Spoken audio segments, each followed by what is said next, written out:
Do you know that according to the Igbo customs and tradition, according to the Igbo cosmology, whenever an animal, let's say chicken, is killed, there are certain parts of the animal that should go to certain people in the family. When a chicken is killed, the head of the chicken goes to the first son, the diopara. The diopara has the legal right over the head of the chicken. Secondly, the gizzard goes to the father of the home, the father of the family, as the case might be. The head of the family has the right over the gizzard. Thirdly, the waist of the chicken, the uku, ano, goes to the first daughter, the ada of the family.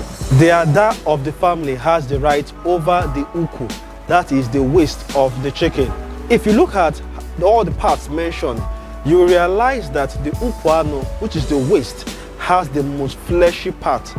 That's to tell you how the Igbos revere their women, their first daughters.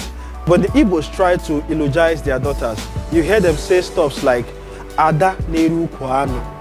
That is the daughter that eats the waist of the animal. In some communities, the neck of the animal killed goes to the person that kills the animal. Let's say a goat is killed. Whoever killed the goat gets the neck of the animal. Let's say your thoughts about this video. Don't forget to like, subscribe, follow, and most importantly, share this video with somebody who you believe should learn about the Igbo culture and tradition. Iura Adana your family in Akweriko Kwano.